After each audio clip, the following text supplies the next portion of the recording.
குழந்தைங்களுக்கு ஹெல்த்தியான simple and டேஸ்டியான ஒரு பிரேக்ஃபாஸ்ட் ரெசிபி வந்து எப்படி பண்றதுன்னு சொல்லிட்டு பார்க்கலாமா?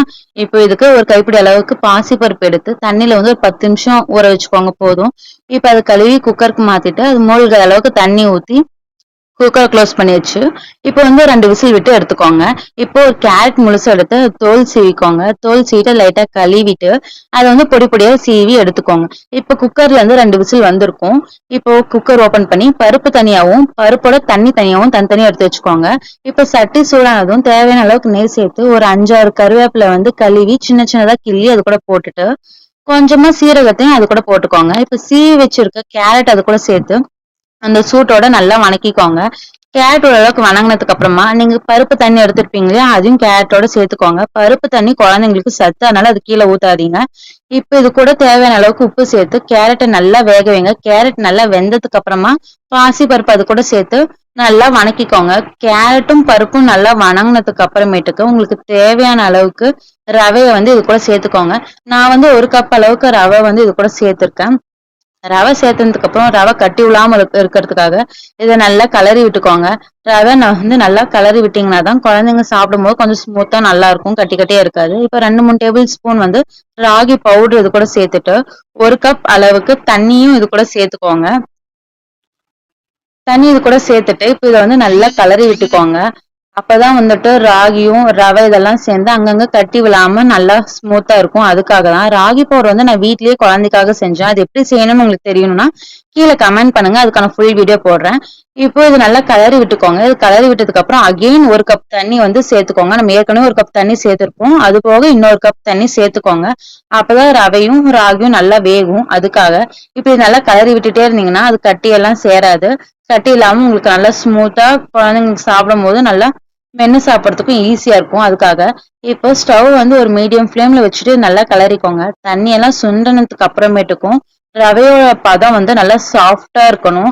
அப்பதான் குழந்தைங்க சாப்பிடும்போது நல்லா இருக்கும். இப்ப நீங்க பாத்தீங்கன்னா தெரியும், தண்ணி எல்லாம் வந்து ட்ரை ஆயிடுச்சு. ரவையும் வந்து எவ்வளவு சாஃப்டா ஸ்மூத்தா இருக்குன்னு சொல்லிட்டு நீங்க பாக்குறப்ப நல்லா தெரியும் நினைக்கிறேன். இப்ப இந்த ஸ்டேஜ்ல வந்து ஸ்டவ் வந்து ஆஃப் பண்ணிட்டு இது வந்து கப்புக்கு மாத்திடலாம். இப்ப பாருங்க, ரவை நல்லா வெந்துருச்சு. அது கூடவே நம்ம போட்டிருக்க ராகி பவுடரும் நல்லா வெந்துருச்சு. ரொம்ப ஸ்மூத்தா சாஃப்டா இருக்கு. இந்த மாதிரி குழந்தைங்களுக்கு செஞ்சு கொடுக்கும் போது குழந்தைங்களும் நல்லா டேஸ்டா சாப்பிடுவாங்க. குழந்தைங்களோட வயிறும் நிறையும். இது குழந்தைங்களுக்கு ரொம்ப ஹெல்த்தியும் கூட. கண்டிப்பா ட்ரை பண்ணி பாருங்க. குழந்தைங்களுக்கு வீட்லயே ஒரு ஹெல்த்தியான வெஜிடபிள் கட்லெட் எப்படி செஞ்சு கொடுக்கறதுன்னு சொல்லிட்டு நம்ம இதுல பார்க்கலாம். இப்ப இதுக்கு வந்துட்டு ஒரு உருளைக்கிழங்கும் ஒரு கேரட்டும் தோல் சீவி எடுத்துக்கோங்க. இந்த அளவுக்கு குட்டி குட்டியா ரெண்டும் கட் பண்ணி குக்கர்ல சேர்த்து அது மூழ்கிற அளவுக்கு தண்ணி ஊத்திக்கோங்க. இப்ப காய்கறி வேகறதுக்காக ஒரு 1/4 டீஸ்பூன் உப்பு இது கூட சேர்த்து குக்கரை மூடி ஸ்டவ்ல வைங்க. 2 விசில் விட்டு எடுத்துக்கோங்க போதும். இப்ப பாருங்க, கேரட்டும் உருளைக்கிழங்கும் நல்லா வெந்துருச்சு. இப்ப நல்லா மசிச்சு விட்டுக்கோங்க. இது வந்து எந்த அளவுக்குனா நல்லா சாஃப்டா இந்த மாதிரி நல்லா மசிச்சு எடுத்துக்கோங்க. அங்கங்க திட்டு திட்டா இல்லாம எடுத்துட்டு இப்ப இது கூட உப்பு, மிளகாத்தூள், பெப்பர்லாம் சேர்க்க போறோம். 1/4 டீஸ்பூன் உப்பு, 1/4 டீஸ்பூன் மிளகாத்தூள் சேர்த்துக்கோங்க. இது கூடவே 1/4 டீஸ்பூனுக்கு கொஞ்சம் அதிகமா பெப்பர் தூள் சேர்த்துட்டு ஒரு சின்ன கரண்டியில ஒரு 1/2 கரண்டி அளவுக்கு நான் ரைஸ் ஃப்ளவர் எடுத்திருக்கேன். இப்ப இதெல்லாம் இது கூட சேர்த்துக்கோங்க. சேர்த்துட்டு இது அங்கங்க திட்டு திட்டா இல்லாம கையிலேயே நல்லா பிணைஞ்சு விட்டுக்கோங்க. மிளகாத்தூள், பெப்பர், உப்பு, ரைஸ் ஃப்ளவர் எல்லாம் நல்லா மசிச்சுக்கோங்க இந்த அளவுக்கு கட்டி இல்லாம.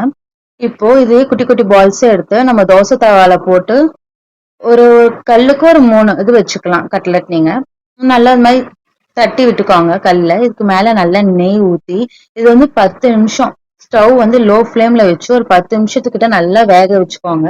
இது கொஞ்சம் நல்லா ஸ்லோவா வேக ஆரம்பிக்கும். அப்பதான் நமக்கு அந்த கிறிஸ்பினஸ் எல்லாம் கிடைக்கும். இது அப்படி இப்படி லைட்டா ஒன்னொன்னா திருப்பி போட்டுக்கோங்க. ஒரு 10 நிமிஷத்துக்கிட்ட நல்லா வேக வச்சீங்க அப்படின்னாதான் சூப்பரா உங்களுக்கு வந்துட்டு ஒரு கட்லெட் ரெடி ஆகும். இப்ப பாருங்க, சூப்பரா ஒரு கட்லெட் நமக்கு ரெடி ஆயிருச்சு. இப்போ பாத்தீங்கன்னா தெரியும், கட்லெட்டோட டாப் லேயர் வந்து நல்லா கிறிஸ்பியா இருக்கு. குழந்தைங்களுக்கு சாப்பிடும் போதே அவங்களுக்கு டேஸ்ட் ரொம்ப பிடிக்கும். கண்டிப்பா நீங்க மறக்காம ட்ரை பண்ணி பாருங்க. இந்த மாதிரி நிறைய யூஸ்ஃபுல்லான குக்கிங் வீடியோஸ் பார்க்க நம்ம சேனலை மறக்காம சப்ஸ்கிரைப் பண்ணிக்கோங்க.